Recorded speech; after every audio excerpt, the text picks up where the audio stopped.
Hello everyone, आप लोग का एक और न्यू वीडियो में स्वागत है। मैथ्स का ये वीडियो है। आज के वीडियो में हम लोग सीखेंगे एलसीएम। एलसीएम का पूरा फुल फॉर्म होता है लोवेस्ट कॉमन मल्टीपल। लोवेस्ट का मतलब सबसे कम, कॉमन मल्टीपल यानी जो दो जैसे हम लोग एलसीएम निकालते हैं तो उसके लिए हमको दो नंबर या दो से ज़्यादा नंबर की ज़रूरत होती है। तो उस दोनों नंबर का जो कॉमन मल्टीपल होगा, जो दोनों के टेबल में आ जाता होगा और वो सबसे कम भी होना चाहिए, उसी को हम लोग एलसीएम बोलते हैं, लोवेस्ट कॉमन मल्टीपल बोलते हैं। एलसीएम निकालने के टोटल 3 तरीके होते हैं। ठीक है, हम लोग एलसीएम जो है टोटल 3 टाइप से निकाल सकते हैं।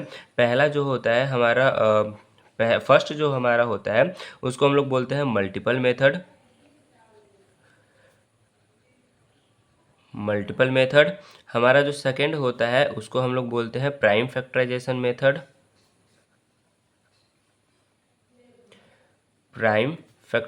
मेथड। और हमारा जो थर्ड होता है, अगर हम थर्ड के बारे में बात करें, थर्ड हो जाता है डिवीज़न मेथड। तो इस वीडियो में आज हम लोग एलसीएम का एकदम बेसिक सीखेंगे, तो इसीलिए कोई छोटा नंबर से सीखेंगे और तीनों के बारे में सीखेंगे कि तीनों एलसीएम कैसे निकाला जाता है। सबसे पहले हम लोग सीखते हैं मल्टीपल मेथड के बारे में। हम लोग नंबर लेते हैं 4 और 6। ठीक है, 4 और 6 का एलसीएम निकालते हैं मल्टीपल मेथड से। मल्टीपल मेथड के लिए हमको टेबल याद होना ज़रूरी है। हम यहाँ पे क्या करेंगे, पहले 4 लिख लेंगे, फिर 6 लिख लेंगे। 4 का टेबल हम पढ़ेंगे, 4 1 जा 4, 4 2 जा 8, 4 3 जा 12, 4 4 जा 16, 4 5 जा 20। फिर 6 का टेबल पढ़ेंगे, 6 1 जा 6, 6 2 जा 12, 6 3 जा 18, 6 4 जा 20, 6 5 जा 30। पहले जो है हम अपने से 5 टाइम्स में लिख लेंगे। अब देखेंगे क्या इसमें से कोई कॉमन मिल रहा है। 4 तो 4 इसमें नहीं है, 8 इसमें नहीं है, 12 इसमें 12 मिल गया। ये जो है 12 कॉमन मिल रहा है, इसको सर्कल कर देंगे और यहाँ पे लिख देंगे एलसीएम 4 6 इज इक्वल टू 12। तो ये हमारा 12 जो है आंसर हो गया। अब हम दूसरा मेथड देखेंगे। ये हमारा कौन सा था, ये हमारा मल्टीपल मेथड था। ठीक है, इसमें हम लोग को टेबल पढ़ पढ़ के जो है वो बताना होता है, और ये छोटे नंबर्स के लिए बहुत ही ज़्यादा ज़रूरी है, जो छोटे संख्या है, और इसमें बहुत ज़्यादा फास्ट हो जाता है छोटे संख्या में। अब हम लोग सेकेंड देखेंगे प्राइम फैक्टराइजेशन मेथड से। प्राइम फैक्टराइजेशन मेथड से हम लोग देखेंगे कि कैसे जो है एलसीएम निकाला जाता है। 4 और 6 का ही हम लोग देखते हैं। तो इसमें हमको सबसे पहले अलग अलग नंबर का फैक्टराइजेशन करना पड़ता है। तो इसमें हम लोग इस तरीके से 4 और 6 अलग का बना लेंगे। अब देखेंगे कि 4 जो है कौन से टेबल में आता है, तो 2 के टेबल में आता है, तो 2 2 जा 4।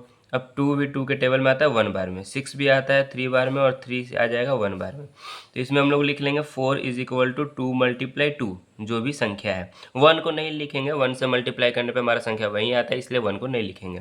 फिर 6 है, 6 को लिखेंगे 2 मल्टीप्लाई 3, जो भी हमारा संख्या है। अब दोनों में जो कॉमन मिल रहा है उसको सर्कल कर लेंगे और उसको बाहर लिख देंगे। 2 हो गया, दोनों कॉमन मिल रहा है। अब जो कॉमन नहीं मिल रहा है उसको भी लिखते हैं, जैसे 2 नहीं मिल रहा है तो 2 और 3, 2 2 जा 4, 4 3 जा 12, तो इसका भी आंसर 12 आ गया। ठीक है, तो इसका भी आंसर 12 आ जाएगा। सारा एलसीएम का आंसर एक ही आएगा। अब हम लोग तीसरे के बारे में बात करते हैं, जो हमारा डिवीज़न मेथड है। डिवीज़न मेथड, इसमें हम लोग बात करते हैं, इसमें भी हमको 4 और 6 का ही निकालना है। तो इसमें हम लोग साथ में लिखते हैं दोनों को, और इस तरीके से टेबल बना लेते हैं दोनों का साथ में।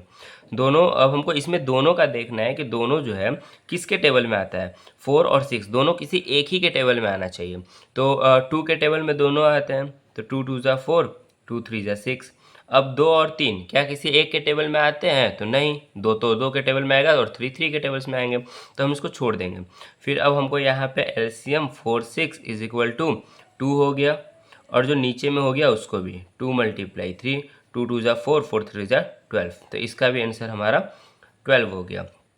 आई होप कि आपको ये तीनों मेथड समझ में आया हो, और आप घर पे जो है इसको बनाने का प्रैक्टिस कर सकते हैं। और आपके लिए एक होमवर्क दे रहा हूँ मैं, बहुत ही सिंपल सा है। 2 और 6 का 2 और 6 का आप लोग को एलसीएम निकाल के बताना है कितना आएगा। ठीक है, और उसके बाद आप लोग तीनों मेथड से घर पे निकाल के आप लोग खुद से समझ सकते हैं कि मुझको मतलब आप लोग को समझ में आया कि नहीं आया। वीडियो देखने के लिए आप सभी लोगों को थैंक यू। और अगर आपको अच्छा लगे तो प्लीज़ आप वीडियो को लाइक कीजिए और अपने दोस्तों के साथ भी शेयर कीजिए।